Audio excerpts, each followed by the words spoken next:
Hi everyone, welcome back for another episode of Adams for the Love of Movie Picks. This time around we're going to be talking about the 1986 film Flight of the Navigator. It's a Disney film. This particular film stars... Actually, before I even get to who it stars, I'm going to give a shout out to my coworker Peter, who, as you remember, recommended the Office video that I did recently. So this is another one he asked me to review, so this is for you, Peter. I hope you enjoy it.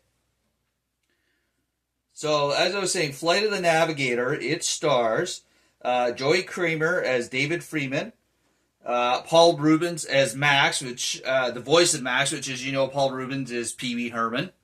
Very well-known voice. And it's also got Cliff DeYoung as Bill Freeman, Veronica Cartwright as Helen Freeman, very young Sarah Jessica Parker as Carolyn McAdams, and it's got Albie Whitaker as Jeff at 8 years old, and then Matt Adler as Jeff at 16 years old, and Howard Hesserman as Dr. Lewis Faraday. I think that's pretty much the extent of the well-known actors in this. So just to give you a general summary of what this movie is about, I don't normally do this, but the case kind of sums it up the best. So David Freeman, Joey Kramer, is an ordinary boy destined for a most extraordinary adventure aboard a spectacular futuristic spacecraft. After a mysterious disappearance, David returned possessing vast undiscovered knowledge about the farthest reaches of the universe. With these sudden navigational powers, David is able to take this fantastic flying machine anywhere he desires. Accompanied by both its wisecracking robot commander Max and an assortment of bizarre extraterrestrial creatures, embark on a fun-filled, fast-paced journey of fantasy and adventure as David takes off on the flight of a lifetime. Also starring Sarah Jessica Parker and the voice of Paul Reubens. It says in the case may well be the best family film around, out of this world fun for adults as well as children. I think I would agree with that. It's definitely an entertaining watch for all. Both young and old alike. One of the things I noticed that was kind of interesting about this movie, you don't see this with very many movies. I mean, you might have a movie that's like made in the 80s but set in the 50s, big time difference. But this one, it was made in 1986 and it starts off in 1978 in the movie itself. And then eventually transitions to 1986 for a good chunk of the film. Basically, it's David hasn't so much traveled through time per se. It's just that his journey through space was so quick but so long at the same time that it took eight Earth years.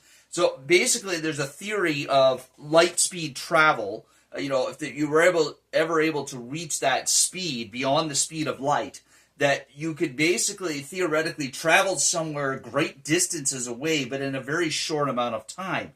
Whereas the same time, in relevance to actual time, it would take 8 years, or in this case of the movie, take 8 years of actual Earth time that David was gone. So it's quite fascinating to think about, and it can be explained scientifically. Beyond that, though, I mean, it's a simple, intriguing storyline.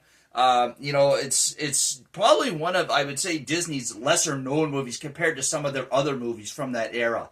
I hadn't seen this movie in a long time, so I thank Peter for recommending it. It is definitely an enjoyable watch.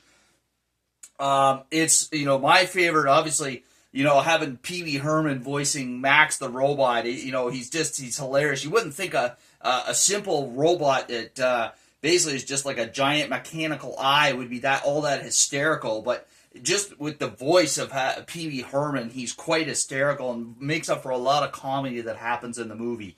Basically, the premise of it is that, David in 1978 gets taken by the robot, travels through space, ends up coming back to Earth, but in 1986.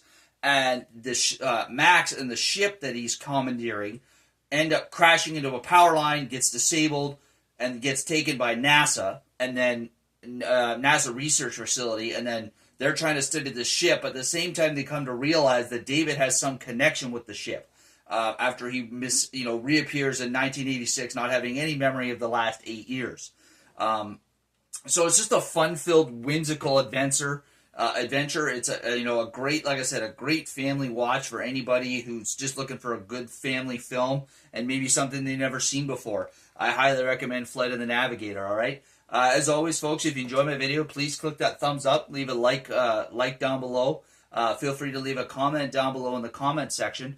And as always, if you enjoy my films, please subscribe. I would greatly appreciate it. All right. That's all we have for you this week, folks. We'll catch you next week for another episode. Take care.